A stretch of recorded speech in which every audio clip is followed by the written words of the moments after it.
Hi everyone, good evening to all of you. सभी लोगों को गुड इवनिंग। आज काफ़ी स्पेशल सेशन आप लोगों के साथ शेयर करने वाले हैं अभिषेक के साथ, जो आज के हमारे गेस्ट हैं। अभिषेक हमारे स्टूडेंट भी हैं। अभिषेक, इनके साथ आप लोगों को मिलवाएंगे। अभिषेक के बारे में थोड़ा सा मैं आप लोगों को बता देता हूँ। अभिषेक अपने उत्तर प्रदेश से बिलोंग करते हैं, बदायूं डिस्ट्रिक्ट से। और इन्होंने एमटेक इस समय जो करंट टाइम पे एडमिशन ले रखा है आईआईटी रुड़की में ले रखा है 2024 में। और इस बार इन्होंने जो गेट में रैंक अचीव करी है वो करी है 842, 842 रैंक। ओके। और 842 पर इनका सिलेक्शन एनपीसीआईएल में हुआ है, राइट।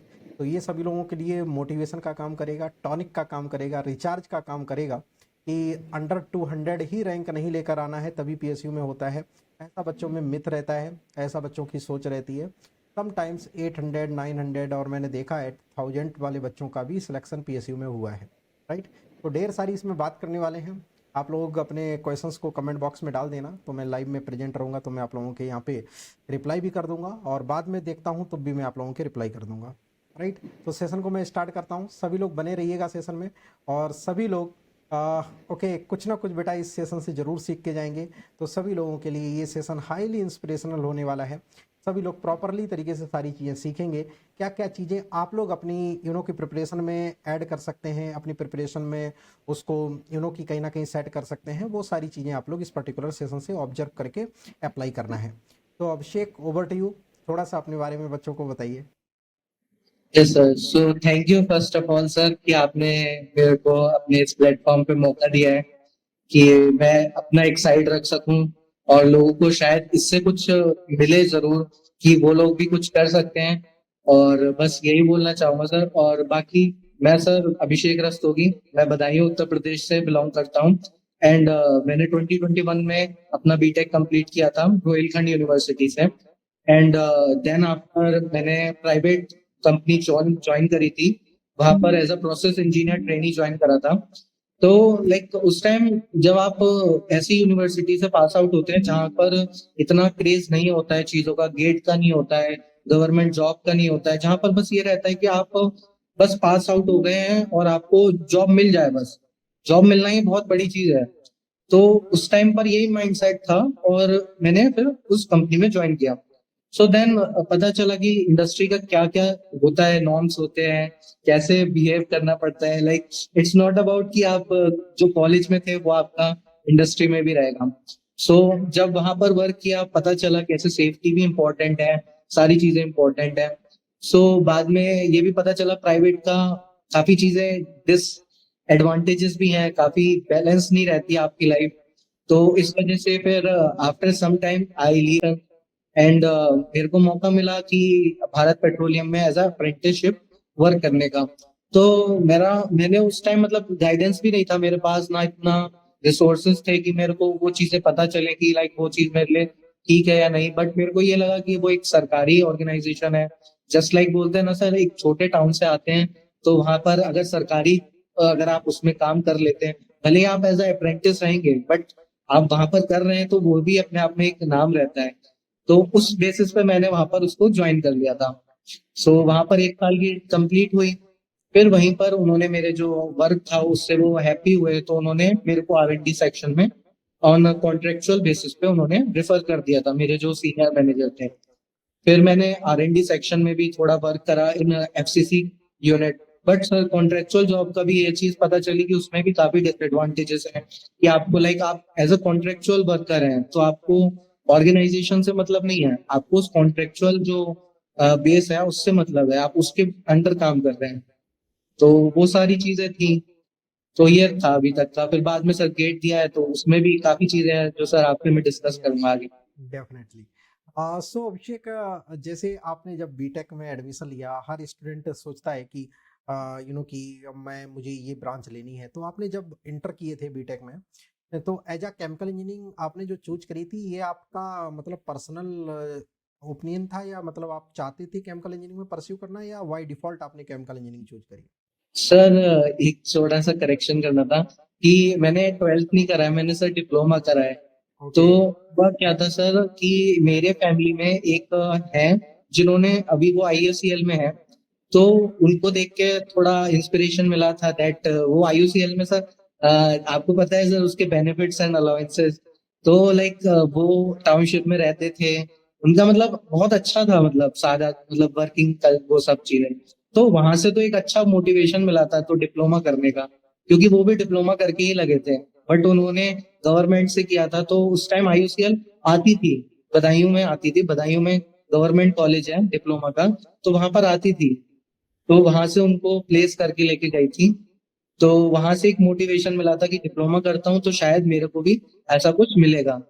तो मैंने डिप्लोमा में भरा फॉर्म, बट मेरे को नहीं पता था ऐसा काउंसलिंग वगैरह भी होता है। मतलब मैंने सिर्फ बस ये सोच के भरा था कि ऐसा ही होता होगा कि आप पेपर दोगे आपको कॉलेज मिल जाएगा डायरेक्टली, ऐसा कुछ काउंसलिंग वगैरह नहीं होता होगा। तो मैंने पेपर दिया था वो उसका जो होता है डिप्लोमा बेसिस पे। तो उसमें मेरे नंबर तो अच्छे आए थे, बट मेरे को पता नहीं था उस नंबर के बेसिस पे, मतलब मैं बैठा हुआ था घर पे ऐसे ही कि मतलब शायद मेरे को अपने आप से सामने से कोई कॉलेज रीच आउट करेगा, ऐसा कुछ होता होगा। बट ऐसा कुछ नहीं होता, you have to do counselling and all the things. तो बट जब तक टाइम बहुत ज्यादा हो चुका था, क्योंकि मेरे को लगा कि अब तक नहीं आया तो अब तो बहुत ज्यादा टाइम हो गया। तो फिर बाद में मैंने देखा कि ये सब चीजें नहीं होती हैं, आपको करना पड़ता है। तो फिर मेरे को प्राइवेट ऑर्गेनाइजेशन से ही डिप्लोमा करना पड़ा, क्योंकि मन तो बना लिया था कि करना ही है, इसी रीजन में ही जाना है। तो ये चीजें करी मैंने कंप्लीट। फिर उसके बाद वहां पर 3 इयर्स का डिप्लोमा अच्छे से कंप्लीट किया, तो वहां पर जाके भी पता चला कि placement is not that much, मतलब है ही नहीं एक तरीके से। तो मैक्सिमम उसमें कॉलेज भी में तो 5% कॉलेजेस में प्लेसमेंट होता है, 95% में तो आज के टाइम पे भी प्लेसमेंट अच्छा नहीं है। तो वही चीज थी सर। यस, तो एक तो ये काफी मतलब मुझे तो अभी पता चला कि आपने डिप्लोमा से डायरेक्ट फिर बीटेक किया होगा। फिर बीटेक में डिप्लोमा के बाद आई थिंक 3 साल का बीटेक होता है, राइट? ये सर लेटरल एंट्री वाला।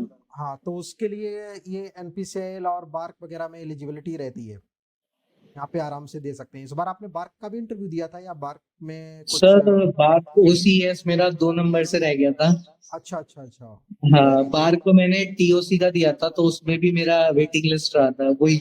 मतलब लाइक मेरा सेकंड नंबर 2 जो है ना, मेरा सब नंबर वो बहुत ज्यादा मतलब मेरे लाइफ से जुड़ा हुआ है हर चीज में। डिप्लोमा में भी सेकंड टॉपर रहा, और यहाँ पर रोहिलखंड यूनिवर्सिटी में भी सेकंड टॉपर, मतलब लाइक सेकंड नंबर हर चीज में ही आता है। और यहाँ पे भी आपकी वेटिंग लिस्ट सेकंड थी, तो असल में सेकंड में ही उनको है। मैं क्लियर करना चाहूंगा। अ, अभिषेक की वेटिंग लिस्ट थी सेकंड, और 842 पर वेटिंग लिस्ट सेकंड एक अपने में बहुत बड़ी बात होती है, क्योंकि इन्होंने इंटरव्यू जब बहुत अच्छा परफॉर्म किया होगा, क्योंकि टोटली गेट का जो रैंक रहता है वो तो आपको जस्ट एक कॉल के लिए एलिजिबिलिटी रहती है, ठीक है, आपके पास एक कॉल आ जाएगी। कॉल के बाद उसके बाद जो सिलेक्शन होता है वो कंप्लीटली आपका इंटरव्यू पर डिपेंड करता है। तो 842 स्टूडेंट की रैंक है और वेटिंग लिस्ट थी इनकी सेकंड। तो यानी कि इन्होंने इंटरव्यू में बहुत अच्छा परफॉर्म किया होगा, है ना कहीं तभी आपकी वेटिंग लिस्ट सेकंड थी और आपको एक अच्छे मार्क्स मिले होंगे उसमें इंटरव्यू में डेफिनेटली। तो किया जा सकता है इंटरव्यू देकर भी आप लोग बेटा, कि अपने दम पर, बोलते हैं ना कि अपने दम पर जॉब लेना। तो ये जो पार्ट था वो था अपने दम पर आपने जॉब ये उठाई है। बहुत बहुत बधाई हो आपको। बहुत आपने बेटा मेहनत करी होगी कहीं ना कहीं। अभिषेक, आप, मैं देख रहा था मोबाइल में कि हम लोगों की जो चैटिंग थी 2021 2020 से आई थिंक हम लोग जुड़े हुए हैं, राइट? पुराना मैसेज में देख रहा था, काफी पुराने स्टूडेंट रहे हो तो कहीं ना कहीं लगे रहे। अच्छा, फिर आपने ये डिप्लोमा वाले बच्चों के लिए खासकर मोटिवेशन है। ओके, तो डिप्लोमा वाले बच्चे नहीं बोलते कि नहीं सर, मैं मेरा इतना बेसिक्स अच्छा नहीं है, तो क्या मैं बीट कर पाऊंगा लोगों को कि नहीं कर पाऊंगा, राइट? तो बेटा आप, वही चीज है ना कि मेहनत जो है ना और हार्ड वर्क है वो हर चीज को बीट कर सकती है, हर जगह आपको पहुंचा सकती है। ये एक ऐसी जड़ी बूटी है जो हर टाइम पर असर करके आपको दिखाएगी। बहुत बढ़िया, ग्रेट। सो अभिषेक, फिर आपने स्टार्ट किया, आपने बीटेक की जर्नी स्टार्ट करी। फिर बीटेक में जस्ट मैं आपसे जानना चाह रहा हूँ, क्योंकि बहुत सारे डिप्लोमा के जो स्टूडेंट होते हैं उनका मानना ये रहता है कि फिर मैं बीटेक करूंगा, फिर ठीक है, मैं, मुझे प्रॉपर बीटेक करना चाहिए, या फिर मुझे जेई की तैयारी करके करना चाहिए, डिप्लोमा के बाद उतना अच्छा रहता है। तो डिफिकल्टीज क्या क्या आती हैं और उन सारी चीज़ों को आपने कैसे मैनेज किया? ओके, वो थोड़ा सा बच्चों को गाइड करिए। सर तो जैसे मैंने बताया ना सर कि डिप्लोमा के बाद भी हमको ये नहीं पता था कि लाइक हमारा प्लेसमेंट हो जाएगा। तो उसके बाद एक ये रहता है कि आप या तो फिर गवर्नमेंट फॉर्म्स भरिए डिप्लोमा के बेसिस पे। तो उस टाइम पर भी मतलब इतना अपॉर्चुनिटीज नहीं थी। कभी कभार रहती हैं कि आ जाती है नंबर ऑफ वैकेंसीज एक साथ अच्छी खासी आ जाते हैं, कभी कभार होता है कि आपको वेट करना पड़ता है। तो करेक्ट। मेरे केस में ये था कि मैं नहीं वेट कर पा रहा था, मैं चाह रहा था कि मैं गैप ना लूं, किसी भी चीज ओके। में मैंने आज तक सर गैप नहीं लिया। तो वही मैं चाह रहा था कि गैप तो नहीं लूं, जिससे कि आगे जाके मेरे को वो चीजें लगे कि यार उस टाइम मैंने शायद कोई अच्छा स्टेप कर लिया होता तो मैं कर जाता कुछ अच्छा। तो इसलिए सर काफी चीजों में मैंने मतलब अपने घर वालों से भी पूछा कि सर कि मैं अपने हायर स्टडी के लिए करूं परस्यू, या फिर मैं डिप्लोमा के लिए ही बेसिस पे ही कर लूं। तो सर घर वालों ने भी लोगों से डिस्कस किया, तो उन्होंने बताया कि सर अगर डिप्लोमा के बेसिस पे जाते हो तो आपको बहुत टाइम लग जाता है उस लाइक मैनेजमेंट पोस्ट में जाने के लिए, आपको मिनिमम 7 इयर्स तो लगते ही लगते हैं। यस। सो इसीलिए सर वो भी एक मोटिवेशन मिला। तो जहां पर भी आपको लगता है कि कहीं पर चीजें गलत हो रही हैं, या फिर आपके साथ आपके मतलब होता है ना सर कि एक नसीब भी होता है, तो यस। नसीब के हिसाब से अगर आपकी चीजें नहीं हो रही हैं तो आप कभी ऐसा पॉजिटिव एटीट्यूड रखें अपने साथ, और कुछ एक मोटिवेशन जरूर रखें अपने अंदर कि हाँ मेरे को अगर ये चीज नहीं हो रही है तो मैं क्या सेकंड चीज हो सकती है जो उससे बेटर मैं कर सकता हूँ। यस, यही चीज है। यही जिससे देखो स्टूडेंट, कि आपको, कि मैं बोलता हूँ हमेशा कि मैदान में आपको डटे रहना है। ओके, फाइट लगातार करते रहना है। अभिषेक 2021 के पास आउट हैं। 2024 में इन्होंने पहली बार गेट का एग्जाम दिया और पहली बार में 842 रैंक लेकर आए और पहली बार में पीएसयू का सिलेक्शन हुआ। राइट, तो 2021 से 24 की जर्नी इतनी आसान नहीं रही होगी। राइट, कहीं ना कहीं बहुत सारे इनके अप्स डाउन्स आए होंगे इस ड्यूरेशन में, लेकिन इन्होंने फाइट करी, कम बैक किया और चीज़ें फिर से इन्होंने प्रिपरेशन करी और फिर वो चीज़ें रैंक लेकर आए। अब मैं आ जाता हूँ इसके सेकंड पार्ट में, जो आपने प्रिपरेशन फिर स्टार्ट करी, फिर कैसे आपने प्रिपरेशन, आपने बीटेक कंप्लीट कर लिया। बीटेक के बाद बीटेक आपका 2021 में हो गया। फिर आपका ये कब प्लान आया मेरे को गेट देना है, गेट का अटेम्प्ट देना है, फिर कैसे आपने उसको प्रिपरेशन को स्टार्ट किया। सर जैसे मैं भी आपके साथ 21 से ही था कनेक्ट, तो उस टाइम सर पता है क्या था कि काफी चीजें ऑनलाइन आई थी। यस। बट क्या हो रहा था ना सर, चीजें मेरे साथ ये हो रही थी कि मैं बहुत चीजों में कंफ्यूज हो रहा था। मतलब मैं जॉब भी कर रहा था बट मैं वहां पर ये भी चीज सर्च कर रहा था कि मैं और क्या बेटर कर सकता हूँ। मैं जहां पर भी रहता हूँ सर वहां पर मैं हमेशा यही सोचता हूँ कि मैं क्या चीज बेटर कर सकता हूँ। और क्या तो कर मैंने सकते सर कांटेक्ट भी करा, तो मैंने शायद यही सब चीजें जानी कि कुछ ना कुछ तो अपने आप को अच्छा करना पड़ेगा, आपको कंपटीशन में उतरना पड़ेगा। मेन चीज है कंपटीशन में उतरना। अगर आप उतरते ही नहीं, आप ऊपर से ही देखते रहेंगे, जब तक आप रण में नहीं उतरेंगे तब तक आपको पता ही नहीं चलेगा कि हो क्या रहा है। आप तो ऊपर से बस पता चल जाएगा हाँ ये हीरो है, ये विलन है, ये लड़ाई हो गई, फिल्म खत्म हो गई, पॉपकॉर्न खाए आप निकल गए। बट जब तक आप उतरोगे नहीं तब तक नहीं समझ में आएगा। तो जब आप उतरते हो उसके बाद भी ऐसा नहीं है कि आपके लिए इजी रहेगा, फिर उसके बाद भी आपके माइंड में इतनी चीजें आती हैं। मेरे साथ ये हुआ था सर कि मैं 21 से जब स्टार्ट करने बैठा ना सर, तो मेरे सब्जेक्टिव नॉलेज एकदम निल थी सर, माइंड में मतलब था ही नहीं कुछ। मैं चीजों को कंटिन्यू करना सोचा था, मैं सोचा कि ठीक है मैं जीरो से शुरू करता हूँ। बट बीच बीच में ऐसी डिमोटिवेशंस आ जाती हैं कि आपको लगता है कि नहीं बहुत टाइम टेकिंग है, नहीं हो पाएगा, छोड़ दो, कोई और चीज के लिए ढूंढो, कोई और जो मतलब उस टाइम सर ये था ना कि जो कंप्यूटर साइंस वाले थे, आईटी सेक्टर था वो बहुत बूम पर था। तो होता है ना सर कि ठीक है स्ट्रीम चेंज कर लेते हैं, आईटी सेक्टर में चले जाते हैं, पैसा होगा ये होगा, इन द एंड सर पैसा ही मैटर करेगा लोगों के लिए। तो वो वही माइंडसेट मेरा हो गया था। फिर बीच में मैंने फिर वो छोड़ दिया, फिर मैं आईटी सेक्टर में सोचने लगा। फिर वहां पर जब मैं सोच रहा था फिर मैंने सोचा ये भी मेरे लाइक नहीं कर पाऊंगा मैं इसमें, क्योंकि मेरे डोमेन का ही नहीं है। मैं अभी तक केमिकल को कर पा रहा था बट वो भी जब मैं ढंग से नहीं कर पा रहा हूँ तो ये तो आईटी सेक्टर तो मेरे लिए बिल्कुल ही न्यू है। फिर उसके बाद जब ये चीज हुई फिर मैंने सोचा कैट का करता हूँ मैं, ऑफ द नॉन कैट करता हूँ मैं। ग्रेट। तो मैंने सर कैट का चीजें देखने लगा, मैं उसको मतलब कंपनी में बैठ के कैट का वो सब चीजें देखने लगा कि कैसे कैसे नॉन गेट के थ्रू करते हैं। फिर उसमें क्या हुआ कि मेरा एप्टीट्यूड भी उतना अच्छा नहीं हो पाया, फिर वहां पर भी वो मैंने उसको ड्रॉप आउट किया। तो इतनी सारी चीजें मेरी चलती गई, तो माइंडसेट मेरा कभी क्लियर ही नहीं हो पाया उस टाइम पीरियड में। बट जब जाके मेरे को कॉन्ट्रेक्चुअल जॉब पीरियड में मेरे को इतनी सारी चीजें सीखने को मिली, कैसे साइंटिस्ट लोग मतलब, क्योंकि आप पीएसयू में भी एक डिपेंड करता है ना सर कि आप किससे मोटिवेशन ले पा रहे हैं। यस। क्योंकि जब मैं बीपीसीएल क्वालिटी एश्योरेंस वाली लेबोरेटरी में था सर, तो वहां पर they are doing their work like 9 to 5 job उनकी, और वो अपना करके खत्म कर रहे थे, तो उससे कोई ऐसा मोटिवेशन नहीं था। बट कॉन्ट्रेक्चुअल जॉब में जब मैं गया, R&D सेक्शन में गया, तो मेरे को पता चला सर क्या क्या चीजें होती हैं और क्या क्या बेनिफिट्स हैं। क्योंकि वहां पर मोस्टली लोग IITians थे, जो मतलब M.Tech PhD करके आए हुए थे, क्योंकि B.Tech के लिए तो होता नहीं है R&D सेक्शन, बहुत कम ही जगह पर होता है। तो आपको अगर साइंटिस्ट या ऑफिसर लेवल पे चाहिए तो आपको M.Tech या PhD करना पड़ेगा। तो उनसे काफी चीजें सीखने को मिली। तो पता चला कि आपको ऐसा नहीं है कि आपको स्ट्रगल नहीं करना पड़ेगा, कोई भी चीज आसान होगी आपके लिए। मेहनत करनी पड़ेगी, कंटिन्यू रखना पड़ेगा, तभी आपको चीजें मिल पाएंगी। तो मैंने वहां से जब मेरी चीजें खराब होना शुरू हुई, तो फिर एक उसी के सेकंड वे पर मैंने उसको एक एज अ मोटिवेशन लिया। तो अगस्त में सर, जब अगस्त 2023 में मैंने वो ऑर्गेनाइजेशन छोड़ी, मैंने सोचा कि मैं ड्रॉप आउट लूंगा, और वो उस टाइम का मेरा लाइफ चेंजिंग, गेम चेंजिंग दोनों प्लान था वो। मतलब वो वहां अगर वो चीज मैंने नहीं करी होती, तो शायद वही चीजों में मैं रहता जो मैंने अभी तक बताया ना सर आपको, कि ये स्विच करना, वो स्विच करना, यही सब रहा रहता।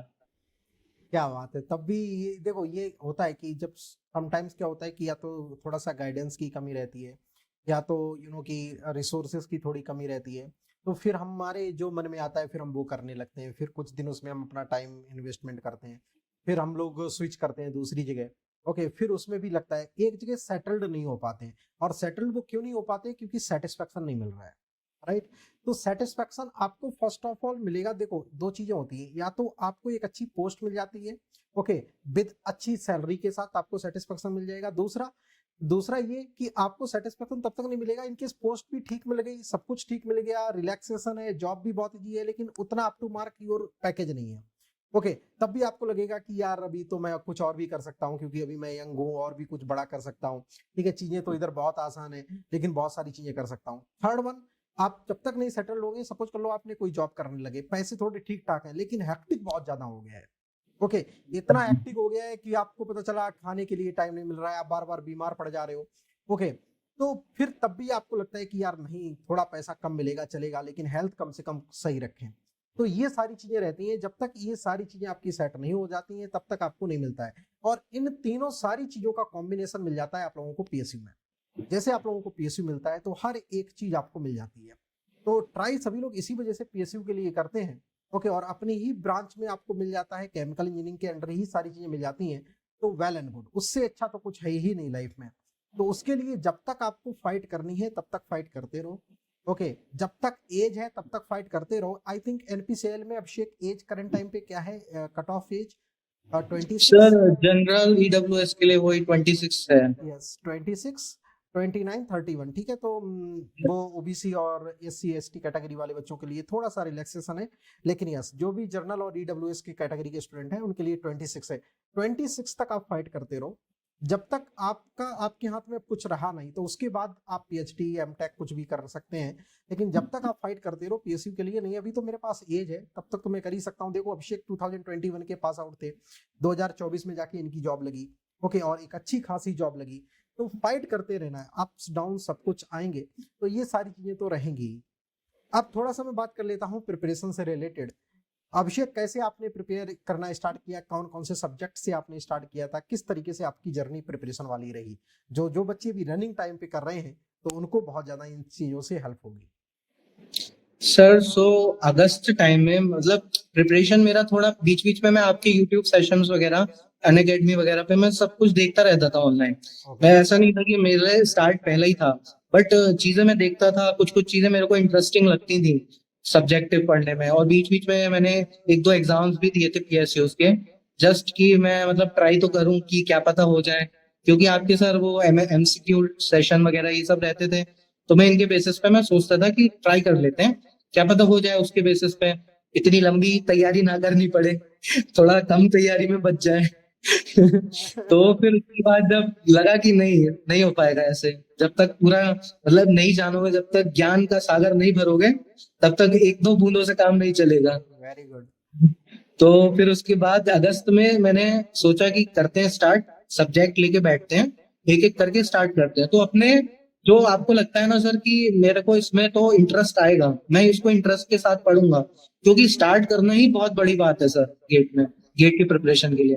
तो आप मेरा फेवरेट डोमेन मेरे को मास ट्रांसफर लगता था, क्योंकि उसमें सर कॉन्सेप्चुअल टॉपिक्स बहुत सारे थे जो आप समझोगे। ऐसा नहीं है कि सर उसमें मैथ लगानी है, ये लगाना है, वो लगाना है। आपको पहले कॉन्सेप्ट समझना पड़ेगा, सारी चीजों को अच्छे से समझनी पड़ेगी चीजें। फिर मैं यूट्यूब पे सेशंस देखता था कि मास ट्रांसफर के पूरा पूरा लेक्चर्स हो, क्योंकि मैं सर उस टाइम लाइक सीरियसली बताऊं कि मैं अफोर्ड नहीं कर पा रहा था कि मैं प्रॉपर कोर्स लूं, प्रॉपर चीजों के साथ गो थ्रू करूं। तो फिर बहुत सारे वही बच्चे चीज। कनेक्ट कर रहे होंगे अपनी जर्नी को, जो आप बोल रहे हैं ना, जी, बहुत सारे बच्चे कनेक्ट कर रहे होंगे इस चीज को। यही सर।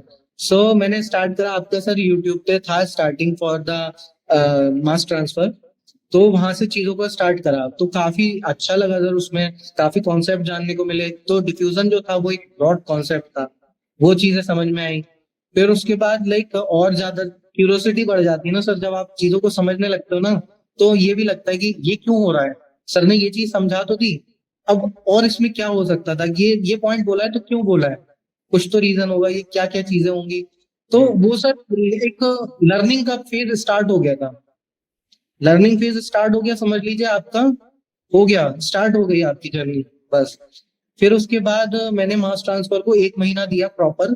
और मैं ऐसा नहीं है कि सर मैंने स्टार्ट भी बिल्कुल लो करी हो कि मतलब मैं 1-2 घंटा देता हूँ फिर बाद में देखते हैं कि बढ़ाते हैं। मैंने स्टार्टिंग से ही सर मिनिमम 8 घंटा तो दिया ही दिया।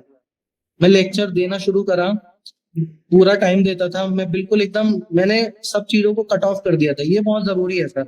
अगर आप चीजों में फिर आप इन्वॉल्व रहते हो ना, दोस्तों में, मतलब फैमिली मेंबर्स की और चीजों में, लाइक होता है प्रेशर होता है। अगर आप ड्रॉप लेते हो तो डेफिनेटली आपके ऊपर प्रेशर होता है, क्योंकि जॉब करने के बाद आप ड्रॉप ले रहे हो। क्योंकि जॉब करते हुए तो आपको कुछ पैसा मिल रहा था ना, तो अब तो कुछ नहीं मिल रहा है।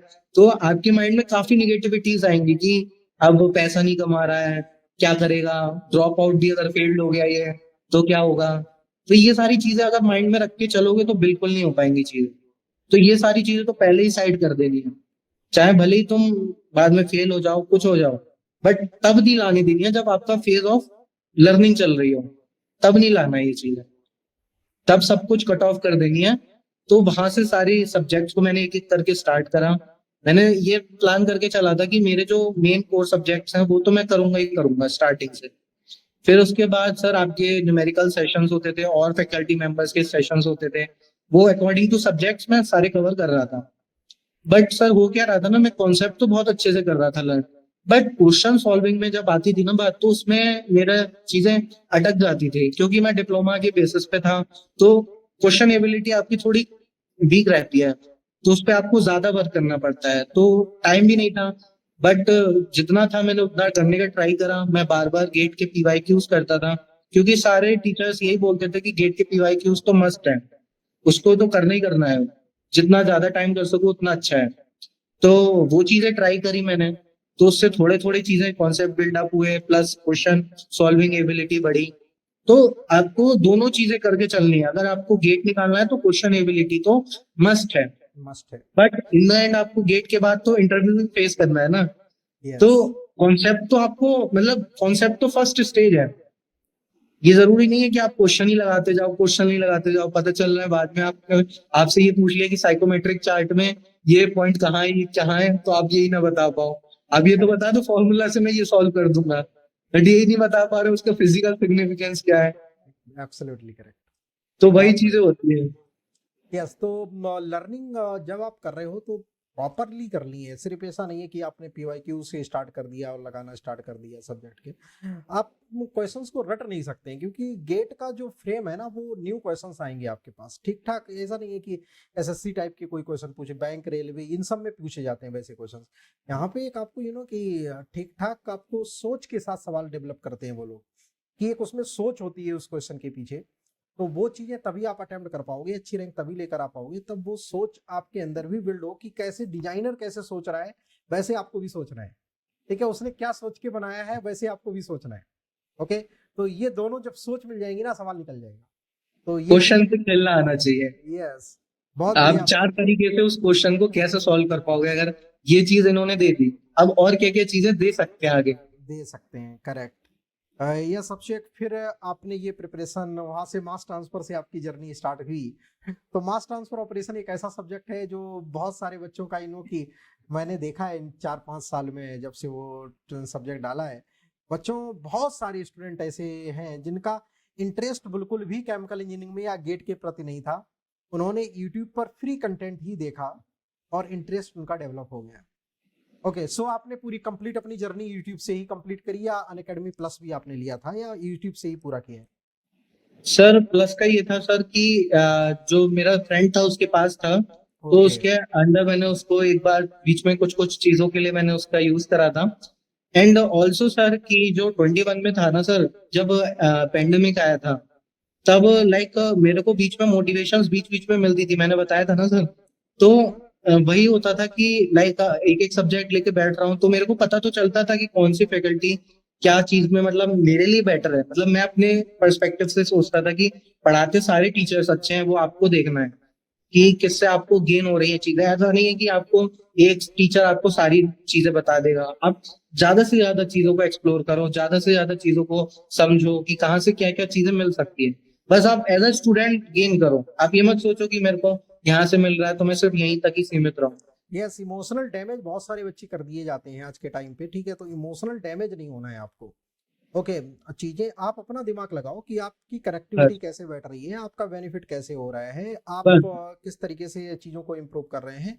वहां से वो चीजें आपको फॉलो करनी है। कभी कभी भी इमोशनल या देख के नहीं आपको कभी भी करना है। नहीं भैया, ठीक है, 4 लोग यहाँ जा रहे हैं तो हमको भी हो सकता है कि आप जैसे आपको सपोज कर लो कि आपको हेल्थ इशू आ गया, तो आपके आसपास बहुत सारे डॉक्टर होते हैं, लेकिन कुछ स्पेसिफिक डॉक्टर होते हैं जहां से आप मेडिसिन लेते हो या दवा लेते हो तुरंत आपको फायदा मिल जाता है।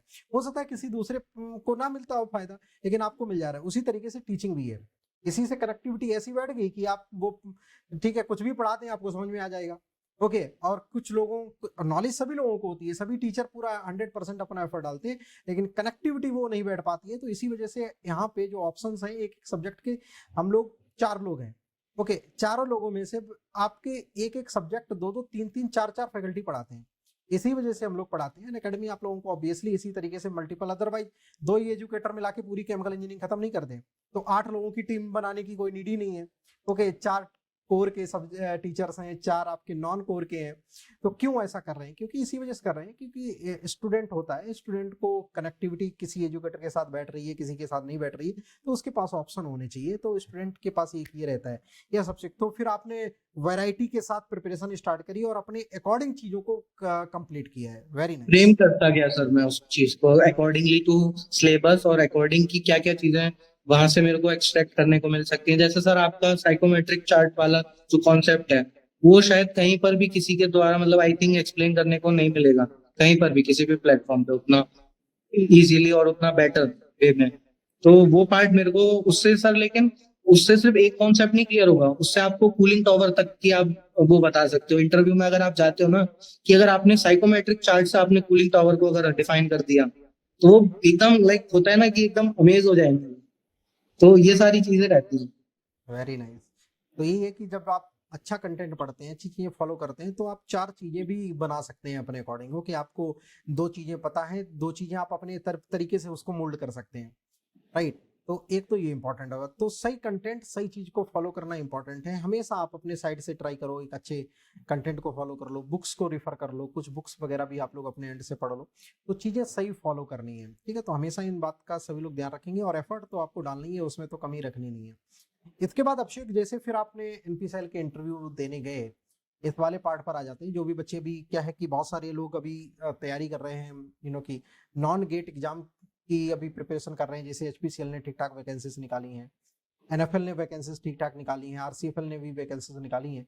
तो अभी तो बच्चे रिटर्न एग्जाम क्वालिफाई करने के बाद फिर अगेन इंटरव्यू फेस करेंगे जाके।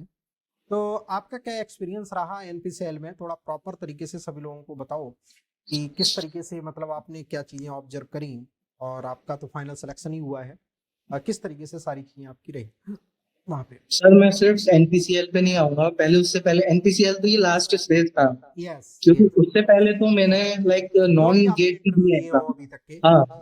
तो सर मैंने सोचा सर, जब मैं प्रिपरेशन स्टार्ट कर ही लिया था तो मैंने बीच बीच में सारे एग्जाम भी देना शुरू कर दिया। एचआरएल आया सर, ओके। एचपीसीएल आए, बहुत सारे नॉन गेट एग्जाम्स भी आए।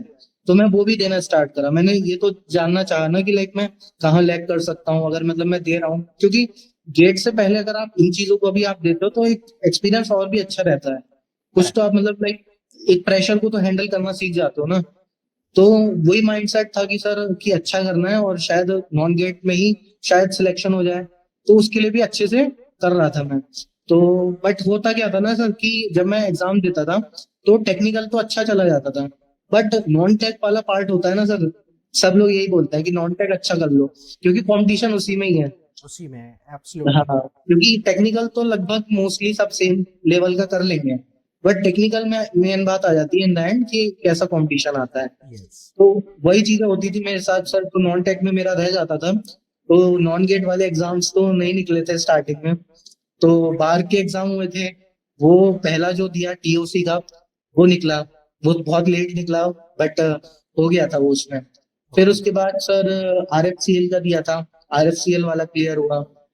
तो ये दोनों क्लियर हुए, इनके इंटरव्यूज दिए थे। तो बार का पहली बार मतलब जो वाला होता है ना सर कि मैं अगर बार का आपने दे लिया तो सब कुछ हो गया, आप उससे ऊपर कुछ नहीं है। बार में ही मतलब आपकी पूरी देख ली जाएगी नॉलेज, आप कितने पानी में हो। यस।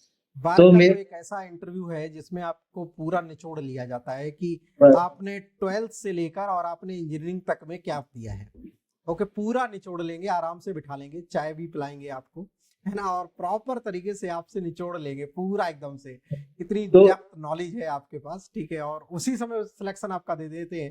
ज्यादा फिर उसमें कुछ रहता नहीं है, वहीं पे ही आपका इन आउट हो जाता है। तो टीओसी भी ऐसा लग रहा था ना कि शायद ओसीएस जितना तो नहीं होगा, बट वो गलत फहमी थी। तो जब पहुंचे वहां पर पैनल बैठा हुआ था उतना ही, 5-6 लोगों का पैनल था, बीच में डायरेक्टर बैठे हुए थे, जैसा होता है नॉर्मली लाइक ओसीएस ही लेवल का था कुछ अच्छा, सारी ये चीजें। आपने गेट के बाद या डिप्लोमा के बेसिस पे इंटरव्यू दिया था नहीं ये नहीं बार। सर, नॉन गेट था ये, बीटेक के बेसिस पर ही था। बहुत कम बार आती है सर वैकेंसी टीओसी की। अच्छा अच्छा अच्छा, हाँ ये सर ये आई है लास्ट ईयर, लास्ट हाँ, कुछ ही एक दो हाँ आई है। तो पे लेवल तो सेम होता है सर, ओसीएस जैसा ही गेजेटेड ऑफिसर की मिलती है। तो ओके। वो चीज जब समझी ना तो लगा हाँ, जब लेवल सेम है तो आपसे पूछा भी उसी लेवल का जाएगा। तो करेक्ट। मेरा अराउंड 50 मिनट्स चला था सर इंटरव्यू। ओके। और मेरे लिए तो उस टाइम पर नहीं लगा कि इतना देर हो गया, बट जब ड्रिल होना शुरू हुआ ना सर, तब लगा कि हाँ, जो अभी तक पढ़ा है वो इनफ नहीं है, उससे भी आगे चीजें को समझना है। जो इन डेप्थ वो पूछते हैं ना सर, जो लाइक आपने मतलब ऊपर ऊपर से पढ़ लिया तो वो तो नहीं चलेगा वहां। वो तो करेक्ट। आप बिल्कुल ही भूल जाइए कि आप अगर सिर्फ बता दें कंस मेथड ही है, क्योंकि मेरा जो शुरुआत हुई थी हीट एक्सचेंजर से ही हुई थी। वो अच्छा। हीट ट्रांसफर और थर्मो में ही इंटरेस्ट रखते हैं मोस्टली। तो हीट ट्रांसफर में जब वो स्टार्ट करें तो shell and tube heat exchanger, उसका डिजाइन, उसकी चीजें मतलब हीट ट्रांसफर कोफिशिएंट से खेलना, और किस तरीके से ट्यूब्स बढ़ा रहे हो, पासेस बढ़ा रहे हो, ये सब चीजें मतलब इन डेप्थ वो मतलब छोटी से छोटी चीजों में चले जाएंगे। वो ये नहीं देखेंगे कि आपको कितनी लिमिटेड नॉलेज है, वो उनको नहीं मतलब। आपने बोल दिया ना कि मेरा हीट ट्रांसफर फेवरेट है, तो मतलब आप उसमें माहिर हो, वो ये करेक्ट। चाहते हैं। तो वो चीजें उन्होंने बहुत अच्छे से करी, सब डीपली गए, हर चीज में गए, और कैसे एक डोमेन से दूसरे डोमेन में चेंज हो जाएंगे आपको पता नहीं चलेगा। आप सोच रहे होंगे अभी तक तो मैं हीट एक्सचेंजर समझा रहा था, इधर से साइड से एक आएगा क्वेश्चन कि अच्छा सीआरई में ये बता दो, मतलब आप एकदम से वो भी एबिलिटी होनी चाहिए, आप एकदम से दूसरे डोमेन में स्विच कर जाओ। यस, तो ये सब हाँ चीजें आपको थोड़ा सा कि इस तरीके की आपको प्रैक्टिस रखनी है। आपस में बैठ के इसको इम्प्रूव कैसे कर सकते हैं, इसको इम्प्रूव कर सकते हैं जैसे आप चार लोग बैठो, ठीक है, चार लोग बैठो, आपस में एक दूसरे से क्वेश्चंस पूछो। ओके, कॉलेजेस की इंटरव्यू दो, और इंटरव्यू जो भी लोग देकर आ रहे हैं उनके टच में रहो, उनसे पूछो कि सर आपसे क्या पूछा गया, आपसे क्या पूछा गया। ओके, तो हमेशा आपको एक्टिव रहना है, हमेशा रिसीविंग मोड में आपको रहना है कि जो लोग भी इंटरव्यू देकर आ रहे हैं सभी लोगों के सेशंस देख लो कि इन्होंने क्या एक्सपीरियंस किया, इन्होंने क्या एक्सपीरियंस किया। अल्टीमेटली चीजें वही हैं, अलग तरीके से आपसे पूछा जाएगा। यस, फिर कंटिन्यू करो। फिर सर उसके बाद बार का तो मैं दे आया, उसमें तो मेरे को उम्मीद नहीं थी बिल्कुल, मतलब मैं ओके। वेटिंग लिस्ट में भी आऊंगा वो भी उम्मीद नहीं थी, क्योंकि उन्होंने इतना मेरे साथ वो करा, मतलब शोषण था वो। तो क्योंकि इस बार जब एनपीसीएल का आप इंटरव्यू देने गए थे, तो एनपीसीएल में आपका गेट रैंक था 842, राइट? 842 पर कॉल आ गई थी। अच्छा, ये ईडब्ल्यूएस की है, तो थोड़ा सा बच्चों को आइडिया दे सकते हैं, आपको थोड़ा सा डेटा पता हो कि किस हाँ किस सर, रैंक तक का एनपीसीएल में इस बार कॉल आ गया था। सर तो एनपीसीआईएल में इस बार था क्राइटेरिया, काफी नंबर ऑफ वैकेंसीज ज्यादा थी, तो मैंने ये यस, चीज देखा कि 73 वैकेंसीज थी आई थिंक, 73 73। वैकेंसीज थी, और इसका मैंने जो क्राइटेरिया पढ़ा 1:12 में बुलाती है। ये ओके बहुत अच्छी चीज थी, क्योंकि मतलब ओके। आप चांस बहुत दे रहे हैं, वो मतलब आप एटलीस्ट इंटरव्यू तो दोगे, तो हम्म। वो अपॉर्चुनिटी बहुत ज्यादा थी। बट वैकेंसी स्टिल मतलब लाइक अगर कैटेगरी वाइज जाए तो उतनी नहीं थी, 7 नंबर ऑफ वैकेंसीज थी। बट जैसा बोलते हैं ना सर, आपको एक ही वैकेंसी चाहिए, आपको एक ही के लिए फाइट करना है, आपको साथ नहीं चाहिए। तो उस चीज में बस अगर नजरिए से सोच के बस आप भर दो, और मतलब प्रिपरेशन मोड में तो रहोगे ही आप। तो वो चीजें थी कि आपने भर दिया। अब कुछ लोग ये भी होते हैं ना कि सोचते हैं कि नहीं यार, मेरी तो टॉप में नहीं हूं तो मेरा तो शायद कॉल नहीं आएगा। ऐसा नहीं सोचना है, भर दो, अंडर 1000 हो भर दो। अंडर मतलब जनरल वालों के लिए तो 600 तक आया है कॉल। ओके, जर्नल का 600 तक कॉल आया है, राइट? 600 तक जर्नल का हो गया। ओबीसी में कहाँ तक गए हैं? ओबीसी में आई थिंक 900 1000 समथिंग गया है ओके, इजीली। इस बार। और ईडब्ल्यूएस में? ईडब्ल्यूएस में भी सर इतना ही गया है, 900 920 समथिंग। Very nice. तो देखो, जस्ट इंटरव्यू कॉल आने की देरी है, इंटरव्यू की कॉल आ जाती है तो फिर सिलेक्शन। एससी एसटी वाले बच्चों का कहाँ तक गया होगा? एससी एसटी का तो ज्यादा गया था सर, 1500 समथिंग। यस। ठीक है, तो आप लोग देख पा रहे होंगे। देखो अभिषेक हमारे साथ बैठे हुए हैं, इन्होंने एनपीसीएल क्रैक किया है, तो इनका जो डेटा है आप एक बार जरा देखें। वो भी जो जनरल वाले बच्चे हैं 600 रैंक, ओके, कॉल आई है। 900 रैंक तक का ओबीसी में, 900 रैंक तक का ईडब्ल्यूएस में, 1500 बच्चे एससी एसटी वाले बच्चों के लिए। और क्या चाहिए बताओ? आप क्वालिफाई कर रहे हैं, थोड़े बहुत ठीक ठाक आपके मार्क्स आ रहे हैं। इस बार 842 पर मार्क्स कितने थे अभिषेक आपके? सर 32 समथिंग थे। 32 मार्क्स लेकर आ रहे हो, और बताओ गेट में आपने बेटा एनपीसीएल में सिलेक्शन ले लिया है। तो सभी लोगों के लिए इंस्पिरेशनल है, क्यों नहीं है? बताओ भैया, 32 नंबर आप क्यों नहीं लेकर आ सकते हो गेट में? आपका मैथमेटिक्स आप तैयार कर लो। आपने कौन कौन से सब्जेक्ट अभी मेन, आपके कौन कौन से सब्जेक्ट थे जिसमें आपने स्कोर किया था? सर मैं डिप्लोमा से हूँ, तो मैथ्स तो मेरा उतना अच्छा नहीं है, तो मैथ्स तो मैंने नहीं लेके चला। मैंने ये नहीं सोचा कि मैं मैथ में स्कोर कर लूंगा या एप्टीट्यूड में इजीली स्कोर कर लूंगा। तो मेरे लिए तो ये था कि मेरा डोमेन के भरोसे था, यस। मेरे को टेक्निकल में ही कुछ अच्छा करना था। तो ठीक है। उसमें भी सर आईपीसी इतनी थोड़ी टफ लेवल की आ गई, जो मतलब मेरा क्वेश्चन सॉल्विंग एबिलिटी भी उतनी अच्छी नहीं थी, बट ये था कि हाँ मैं कॉन्सेप्ट के बेसिस पे ट्राई कर सकता हूँ अगर क्वेश्चन को सॉल्व कर पाऊँ। तो उसमें सर मेरा ये था, मास ट्रांसफर अच्छा गया, हीट ओके, ट्रांसफर अच्छा गया, और फ्लूइड मैकेनिक्स अच्छा गया। तो वेरी ये नाइस। 3 सब्जेक्ट मेरे इस स्कोरिंग एडिशन में हेल्पफुल थे। तो वही चीज है कि आप 4 से 5 सब्जेक्ट अच्छी तरीके से इंक्लूडिंग मैथमेटिक्स और एप्टी भी आप थोड़ा सा फोकस कर वो लेते तो हैं। करनी पड़ेगी सर, अगर आपको रैंक अच्छी लानी है तो ये रैंक, वो तो बेस्ट होना यस। चाहिए। तो ये आपने 6 सब्जेक्ट, जो अभिषेक ने 4 सब्जेक्ट बताया, और ये नॉन टेक्निकल आपने कवर कर लिया। तो मुझे लगता है कि 40 से 45 नंबर तो कहीं पे भी नहीं गए हैं। ओके, हाँ सर, इजीली 40 से सर, जिसकी मैथ अच्छी है तो वो तो पूरा कवर कर ही लेगा, क्योंकि मुझसे मैथ नहीं हो पाई, तो 1-2 क्वेश्चन हो पाए होंगे, बाकी कुछ नहीं हो पाया। तो सर उससे भी एक बहुत डिफरेंस क्रिएट होता है। अगर मैथ आपकी हो गई तो वो 40 से अबव गई, करेक्ट। यस, चला तो गया। वही है कि जिन बच्चों का थोड़ा बहुत मैथमेटिक्स और एप्टीट्यूड कर लिया, और ये 4 टेक्निकल कर लिए, तो आराम से 40 से 45 नंबर और गेन करके लेकर आ सकते हो। और 40 से 45 आप लास्ट 3 ईयर का डेटा उठा लो, लास्ट 3 ईयर का डेटा उठा लो। इस रैंक पर बेटा आपको एनपीसीएल, बार्क और ये ओके आईयूसीएल आराम से मिल रहा है। आईयूसीएल में बहुत भी वैकेंसीज ठीक ठाक निकल रही हैं पिछले 2-3 साल से, आप देखोगे। तो इस नंबर पर आप थोड़ा फोकस कर सकते हैं, ठीक है। 45 to 50 नंबर, ओके, इतना लेकर आ सकते हैं। ओके, 40+ तो कम से कम लेकर आई, सो दैट आपको एक अच्छा आईआईटी तो कम से कम मिल ही जाएगा। इस बार मैं डेटा देख रहा था, तो डेटा में भी ये निकल के आ रहा था कि जो बच्चे इस बार की 16 से ऊपर नंबर लेकर आए हैं, उसमें सिर्फ और सिर्फ 50% बच्चे ऐसे हैं जो 16 से ऊपर नंबर लेकर आए हैं। ओके, 50% तो जनता ऐसी है जो बिल्कुल ही पहले से ही आपकी आउट हो जाती है। सिर्फ कंपटीशन आपका वही ले दे के आपका 2500-3000 बच्चों में बचता है। ओके, तो उन्हीं में से बीट करना है। केमिकल इंजीनियरिंग एक आपको ऑप्शन देता है, अपॉर्चुनिटी देता है, तो उसको ग्रैब करो और यार निकालो चीजें। सभी लोग थोड़ा सा मेहनत करो, ठीक है। अभिषेक जैसे लोग लाइन में हो, ओके, अभिषेक जैसे लोग कि केमिकल इंजीनियरिंग में बिल्कुल हर जगह, कि केमिकल इंजीनियरिंग में अब जैसे अभिषेक ने यहाँ पे निकाला, तो आप कॉलेज के लिए भी इंस्पिरेशन का काम कर रहे होगे। अब इनके एरिया के सारे बच्चे एक्टिव हो गए होंगे, अच्छा हमारी जो सीनियर थे उनका हो गया वहां पे, राइट। आप फोर्थ ईयर में हो, आप सिलेक्ट हो गए, तो एक मेरा भी स्टूडेंट है, ओके, अभी उसको बुलाया गया है कॉलेज में बुलाया गया, और उसने प्रॉपर तरीके से सारी चीजें करी, सेमिनार दिया उसने, है ना, सभी बच्चों को गाइड किया, इनवाइट उसको किया गया, जिस कॉलेज से वो पढ़ा है सभी लोगों को सेमिनार दे रहा है, गाइड कर रहा है, उसका भी एनपीसीएल में हुआ, राइट। तो ये एक प्राउड वाली बात है, ठीक है, खुद के लिए भी प्राउड है आप, की अपनी फैमिली को भी प्राउड कर रहे हो, अपने एरिया को भी की मोटिवेट कर रहे हो, जितने भी यंग लोग हैं सभी लोगों को मोटिवेट कर रहे हो। अब मैं आ जाता हूँ इंटरव्यू वाले पार्ट पर। तो एनपीसीएल में आपसे क्या क्या पूछा गया था अभिषेक? सर मेरा इन द एंड हुआ था, लाइक सेकंड लास्ट हुआ था इंटरव्यू। तो उस ओके। टाइम तक लाइक ये भी होता है, एक मेंटल स्टेट होती है ना आपकी सर, जब आप एग्जाम मतलब इंटरव्यू देने जा रहे हो, तो आपका रहता है कि जितना जल्दी हो जाए उतना अच्छा है, क्योंकि correct. Sir in the end आपके शाम होते होते ना सर दिमाग बिल्कुल ब्लॉक हो जाता है। ब्लॉक हो जाता है। आपको ये नहीं समझ में आता है कि आप क्या मतलब अब क्या क्या चीजें कर सकते हो। क्यूरोसिटी इतनी बढ़ जाती है, चीजें इतनी हो जाती हैं कि आपके पहले वाले कैंडिडेट्स हैं उनके साथ क्या पूछा होगा, मतलब एक डर बैठने लगता है सर।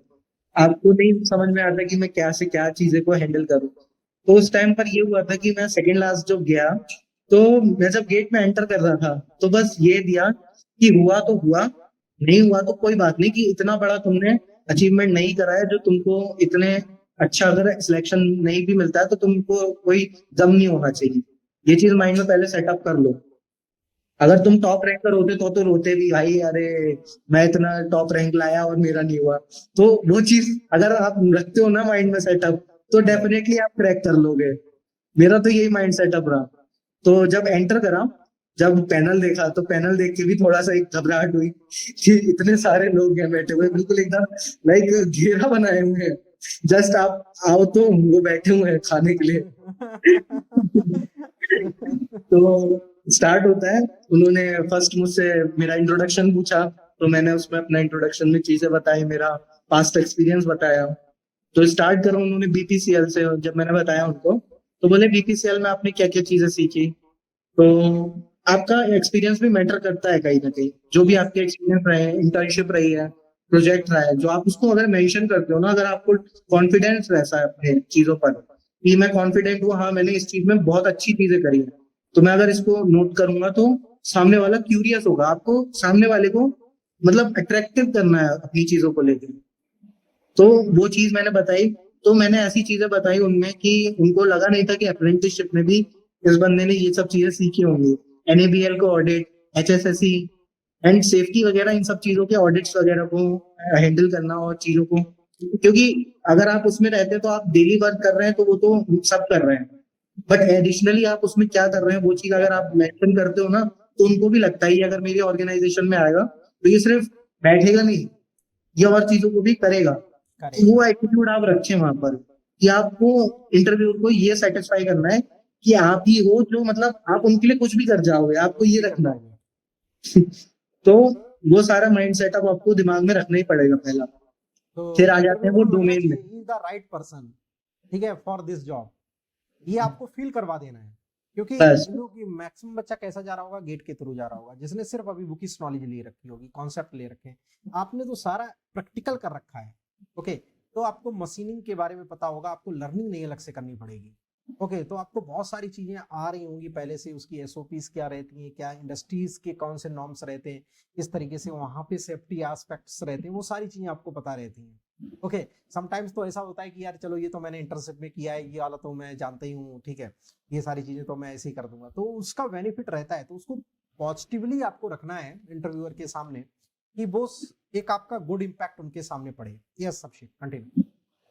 सो और सर ये भी रहता है कि अगर आप जैसे मैंने तो ये चीज बता दी कि इंटर्नशिप और जिन्होंने ये सब कर रखा है, अब जिन्होंने नहीं कर रखा उनके लिए भी सर ये चीज है कि आप एटलीस्ट कॉन्फिडेंट तो रहे अपनी चीजों में, जो आप बता रहे हैं वो उसको कॉन्फिडेंटली शो केस करें। ऐसा नहीं है कि आप उसमें भी हड़बड़ा रहे हैं, आप अपनी चीजों में कॉन्फिडेंट नहीं है तो वो कैसे आपके ऊपर मतलब भरोसा करेंगे। तो वो चीज भी आनी चाहिए आपके अंदर।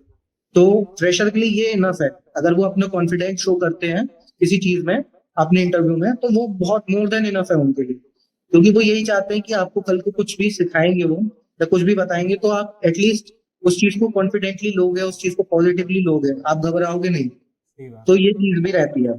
सो मेरे में फिर वो आगे डोमेन में बढ़े, तो उन्होंने मुझसे पूछा कि what are your favourite subject. तो मैंने फेवरेट सब्जेक्ट में मैंने सोच के चला था कि थर्मोडायनेमिक्स रखूंगा, क्योंकि मैंने 2 दिन 3 दिन अच्छे से दिए थे थर्मोडायनेमिक्स को। तो हुआ क्या, मैंने पहले मास ट्रांसफर बोला, सीआरई बोला, हीट ट्रांसफर बोला, और फ्लूइड मैकेनिक्स बोला, और थर्मोडायनेमिक्स बोला। क्योंकि थर्मोडायनेमिक्स ऐसा वो है डोमेन जिससे लोग घबराते हैं कि नहीं ये नहीं बोलेंगे, अगर ये बोल दिया तो हम फंस जाएंगे। आ जाएंगे। बट मैंने ये चीज नहीं सोची, मैंने ये सोचा कि अगर मैं उसका एक भी आंसर कर देता हूँ ना, तो वो इनफ रहेगा। यस, तो वहां से प्लीज कंटिन्यू। उन्होंने, बट थर्मो से उन्होंने कुछ पूछा ही नहीं। ऐसा भी थर्मो होता से है कि कुछ भी आप, नहीं पूछा, तो आपसे ये आपने ये सीआरई बोला, एफएम बोला, मास ट्रांसफर बोला, मास ट्रांसफर से क्या क्या क्वेश्चंस तो पूछे थे? स्टार्ट उन्होंने मास ट्रांसफर से ही करा। तो स्टार्ट इस तरीके से करा उन्होंने, एक जो काफी मतलब यंग एज के थे पर्सन, उन्होंने मुझसे पूछा कि आपके पास डिस्टिलेशन कॉलम है, ए बी कंपोनेंट है, और ए बी कंपोनेंट में मैं थर्ड इनर्ट ऐड कर दे रहा हूँ। ओके। मैंने अब इनर्ट ऐड कर दिया, तो अब इनर्ट ऐड करने से क्या फर्क पड़ेगा, जो मेरी क्वालिटी है, मेरी क्वांटिटी है, वो किस तरीके से चेंज करेंगी। तो पहले तो सर मैं उस चीज में मतलब आप जो भी आंसर कर रहे हो ना, आप इस तरीके से मत करो कि आपको मतलब रटा रटा है, रटा रटा रटा है। रटा नहीं बोलना है। आपको पहले समझना है, आपको ऐसा दिखाना है कि मैं समझ रहा हूँ आपके समझ रहा क्वेश्चन। हूँ। हाँ, मैं ऐसे प्रिटेंड करने लगा कि अच्छा ये चीज है सर, तो मतलब आप इनर्ट यूज कर रहे हैं, तो मतलब वो रिएक्टिव तो नहीं होगा, वो किसी के साथ चीज तो जाएगी नहीं। तो मैं सर उसको मैं स्टीम डिस्टिलेशन वाले पॉइंट पे ले गया, कि जैसे स्टीम अगर ऐड करते हैं तो वो नॉन रिएक्टिव हो जाती है ना सर। तो मैं उस वाले पार्ट में ले गया उनको। तो वो बोले यस। अच्छा, तो उससे क्या होता है, तो वो वाले पार्ट को थोड़ा भूल गए थोड़े टाइम के लिए, वो उसी में नहीं स्टक होके रह गए। आपने जब सेकंड चीज इंट्रोड्यूस कर दी ना, तो वो उसमें थोड़ा जानने में इच्छा हो गई कि ये मतलब इसको कैसे कनेक्ट कर रहा है। कनेक्ट कर रहा है, तो वेरी वो इस नाइस। चीज में पहुंच गए, बोले मतलब ये क्यों आपने बोला, स्टीम वाला पार्ट क्यों बोला। तो मैंने चीजें समझाई कि जैसे स्टीम ऐड करने से वो ऐसा इनर्ट वर्क करने लगती है, बट वो प्रेशर को इंक्रीज कर देती है, वेपर प्रेशर को। तो एट द एंड वो जो मतलब कम टेम्परेचर पे सेपरेशन है वो इजी हम हो जाता है। इजी हो जाता है सेपरेशन। तो बोले अच्छा चलो ये तो ठीक है, मतलब ये थोड़ा ये भी चाहते हैं ना कि सामने वाले को, जो बैठा हुआ है कैंडिडेट, उसको ये ना लगे कि हम सेटिस्फाई हो गए। तो वो फिर बोलते हैं ठीक है, ये तो ठीक है, बट मेरा क्वेश्चन ये नहीं था। हाँ। Very nice.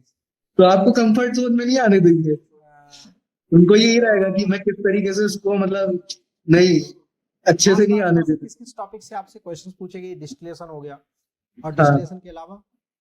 फिर उसके बाद वो सेकंड पैनल जो था वो आया, वो सेकंड मेंबर, उसने ओके। फिर डीबीटी एंड डब्ल्यूबीटी सबका पूछा। तो ओके। मैंने जब उसके बारे में बताया, तो उसके बेसिस पे उन्होंने क्वेश्चन करे कि ओके। जो तीनों टेम्परेचर सेम हो सकते हैं, नहीं हो सकते, तो क्या क्या चीजें हैं, वो सारी चीजें पूछी। तो मास ट्रांसफर में मेन इतना ही था, डिस्टिलेशन और ह्यूमिडिफिकेशन, ओके। बस इतना ही। फिर उसके बाद वो जंप कर जाते हैं फ्लूइड मैकेनिक्स में। ठीक है। तो फ्लूइड मैकेनिक्स में आ जाता है उनका एनपीएसएच और कैविटेशन। सबसे ठीक है। पहले वो पूछते हैं कैविटेशन क्या है। ओके। तो कैविटेशन को फिर मैंने उनको मतलब लाइक सबका आंसर होता है कैविटेशन किसकी वजह से होता है, बट मैंने उनको ग्राफिकली वो चीज पीटी डायग्राम पे बताया। ओके। तो वो उनके लिए थोड़ा एक अच्छा वो पॉइंट ऑफ व्यू रहा कि मतलब इसको अलग तरीके से कैंडिडेट ने बताया, तो उनके माइंड में ये चीज आएगी। तो आप जितना चीजें हो सके ना पेपर में आप ट्राई करो बताने की, यस। क्योंकि वो चाहते हैं कि आप एक्सप्लेन किस तरीके से करना चाह रहे हैं। Yes, absolutely correct. हाँ, या तो आपकी रटी रटाए ज्ञान है, जो आपने बुक को घोल लिया आपने और आपने बता दिया, या फिर आपकी एक अंडरस्टैंडिंग कैसी रही उस टॉपिक को लेके, वो देखते हैं। तो वो मैटर ज्यादा करता है मेरे अकॉर्डिंग। तो बहुत ये बढ़िया। सारी चीजें रही, फिर मिस्टर उन्होंने, Kiran, why you are selected? Okay, तो मैं यहाँ से अप्रूव कर रहा हूँ कि आप भैया डिजर्व कर रहे हो एनपीसीएल के लिए। Right, you are completely deserving candidate, no doubt. So FM से ये हो गया, एफएम के बाद और मास ट्रांसफर हो गया, इसके बाद फिर सीआरई, सीआरई। ओके, सीआरई से क्या क्या पूछा गया? प्लग फ्लो रिएक्टर और सीएसटीआर।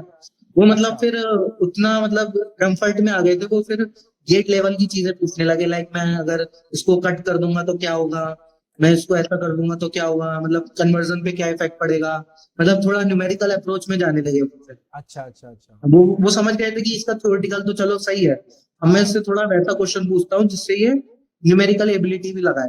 मतलब ये सोचे कि अगर ऐसी चीजें कर दी मैंने, ये कम कर दिया तो कितना परसेंट डिक्रीज होगा, कितना परसेंट इंक्रीज कर जाएगा, ये चीजें हाँ बताए। तो वो इस चीज में पहुंच गए। तो उसमें भी मैंने तैयारी में ये चीजें तो अच्छे से कर रखी थी, पीएफआर सीएसटीआर वगैरह, कि कैसे ऑर्डर के हिसाब से क्या चीजें चेंज होंगी, अगर मैं नंबर ऑफ स्मॉल सीएसटीआर कर दूं तो क्या होगा। तो वो सारी चीजें उन्होंने पूछी। फिर उसके बाद एक मैम थी, मैम आ गई थी पेट्रोलियम सेक्टर में। वो उन्होंने एलपीजी वगैरह पूछा कि why LPG is always liquefied, why yes not be to condensation. तो वो करेक्ट लिक्विफिकेशन और कंडेंसेशन पूछना चाहते थे बेसिकली, कि क्या क्या चीजें डिफरेंस है उसमें। फिर उसके बाद जब उनको इस चीज का आंसर मिल गया, फिर बाद में वो पहुंचे कि प्रेशर सेफ्टी वॉल्व, और वॉल्व में पहुंच गए थे वो। और वॉल्व में मेरे साथ सर क्या हुआ कि मैं बेसिक आंसर नहीं बता पाया, ग्लोब वॉल्व क्या होता है। ओके इतना टाइम ड्यूरेशन आगे बढ़ गया था कि मतलब मैं छोटी छोटी चीजों को तो कर ही नहीं पाया उस टाइम पे कैलकुलेट। कभी कभार ऐसा भी होता है कि आप बेसिक चीज नहीं बता पाओगे। तो मैं उस टाइम पे ग्लोब वॉल नहीं बता पाया उनको, तो वो थोड़ा हंसने लगे। बोले तो आपको ग्लोब वॉल नहीं पता, बोले आपके घर में है आपको नहीं पता। तो मैंने कहा यस सर, मतलब वैसे मेरे को पता है, ठीक है सर। तो वो ये टांग खिंचाई करके आगे बढ़ने लगे। तो बोले ठीक है, अच्छा तो आपको पीएसबी वगैरह पता है, पीएसबी। तो मैंने बताया सर एज अ मतलब घरेलू एग्जाम्पल दे दिया मैंने, कि प्रेशर कुकर भी एक प्रेशर सेफ्टी वॉल्व है, प्रेशर रिलीफ वॉल्व है। तो वो पूछे कि किस तरीके से है। तो वो मैं बताने लगा। फिर उन्होंने एकदम से यूनिक क्वेश्चन पूछा। बोले वो साउंड क्यों होती है, वो सीटी क्यों बजाता है, मतलब ठीक है प्रेशर रिलीज हो गया, बट वो आवाज क्यों करता है, उसके पीछे कौन सा कॉन्सेप्ट है। तो वो मैंने उसको थोड़ा रिलेट करा थ्रॉटलिंग वाले प्रोसेस से, कि लाइक थोड़ा स्मॉल एरिया से एक्सपेंड होके जा रही है, तो शायद उसकी वजह से वो चीजें हो रही है।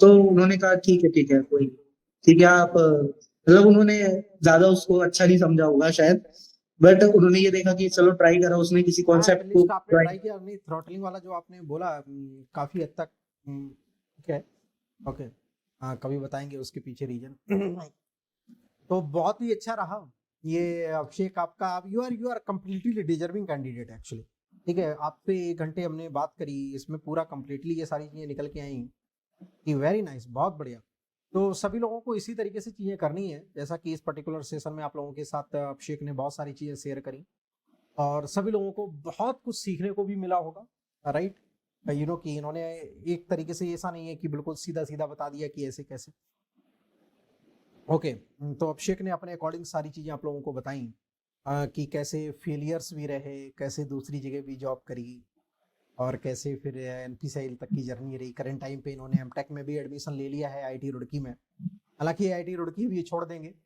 है ना और कुछ दिन के मेहमान रहे आईआईटी रुड़की में एंजॉय किया होगा फिर भी अभी जो यस बचे हुए दिन है भी उसको भी पार्ट एंजॉय अच्छा करो रहा था। कब जाना है एनपी वहाँ पे कब सर ज्वाइनिंग मैंने है 7 अगस्त को बोला है कि आपको ज्वाइन करना है। अच्छा तो रुड़की से डायरेक्ट ज्वाइन करोगे क्या हाँ सर। वहीं से रुड़की से डायरेक्ट या घर पे जाओगे पहले नहीं सर, पहले घर पे जाना पड़ेगा क्योंकि वो सारी लीगल चीजें करनी पड़ती है ना, बॉन्ड वगैरह, करेक्ट वो सारी गेजेटेड ऑफिसर्स के साइन वगैरह।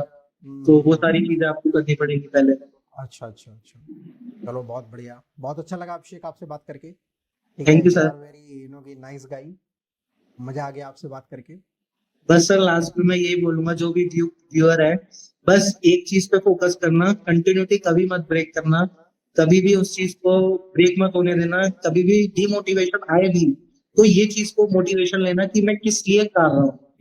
मतलब मेरे को एक जो मैंने एम बनाया था ना, वो रिमेम्बर करो, वो रिकॉल करो, कि मतलब मेरे माँ बाप ने शायद वो चीज पे मेरे को भेजा है, मेरे को अपने माँ बाप के लिए वो चीज करनी है।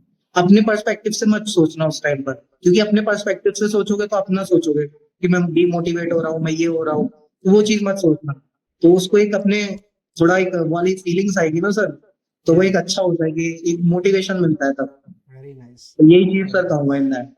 बहुत अच्छे बहुत अच्छे तो सभी लोगों को all the best thank you Abhishek और आपको बहुत बहुत बधाई congratulation for your selection in thank you NPCI sir. Waiting list clear करके आप गए हो एक ये अपने में बहुत की बड़ी बात है सभी लोग आशाएं खो देते हैं होप खो देते हैं है ना वो आपने कंटिन्यू रखा ये आपको fighter you are real actually fighter ठीक है इसको बोलते हैं रियल फाइटर राइट तो वो आपके अंदर दिखा, वो सारी चीजें दिखी, और इस सेशन में भी दिख रहा होगा, सभी लोग इस चीज को देख भी पा रहे होंगे कि अभिषेक के अंदर जुनून है, जज्बा है, ओके, और फाइटिंग स्पिरिट है। तो वही इनको सक्सेस बनाया है, वही इनको उस मुकाम तक पहुंचाया है, राइट। तो सभी लोग बेटा आपको अपने अंदर फायर लगा के रखनी है, हंगर जगा के रखनी है, और ओके, और हमेशा पॉजिटिव माइंड के साथ करना है, कोई भी नेगेटिविटी को अपने सोर्सेस में भटकने नहीं देना है, ठीक है। आएंगी, ठीक है, उनको दूर करने की कोशिश करना, लेकिन आप लगे रहोगे तो केमिकल इंजीनियरिंग एक आपके पास एक ऐसा सपोर्ट है जो आपको बेटा अर्थ से, इनकी जमीन से आपको आसमान पे लेकर खड़ा कर देगा जाके। तो डेफिनेटली अपनी चीजों पर कॉन्फिडेंस रखना और लगे रहना, ठीक है। सभी लोगों को all the best, thank you so much. Thank you sir.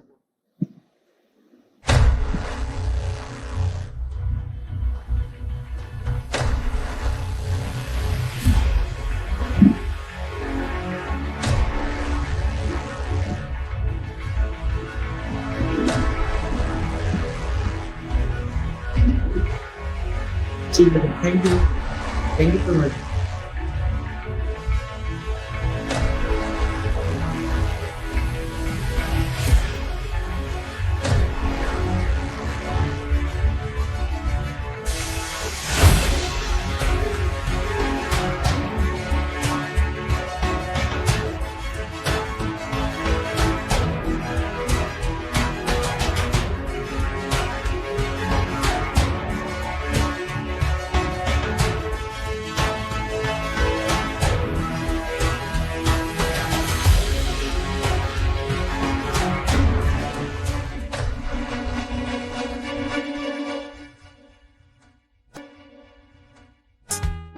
Unacademy.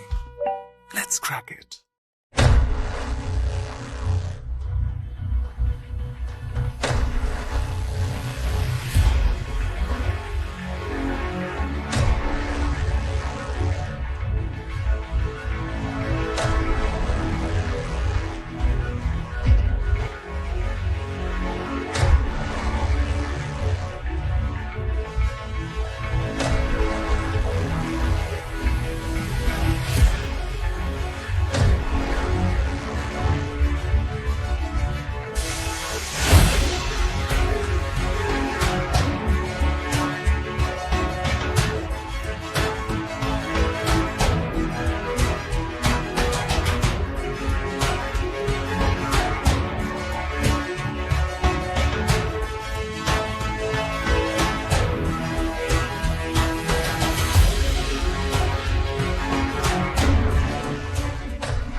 Unacademy.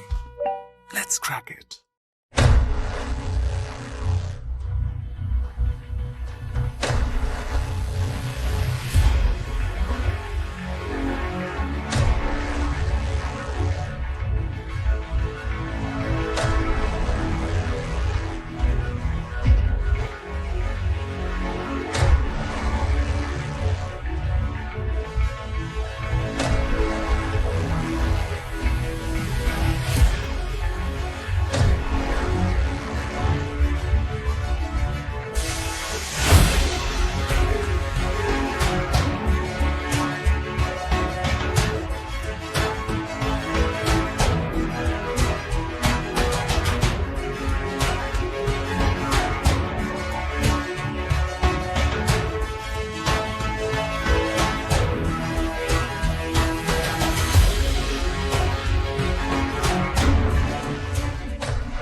Unacademy.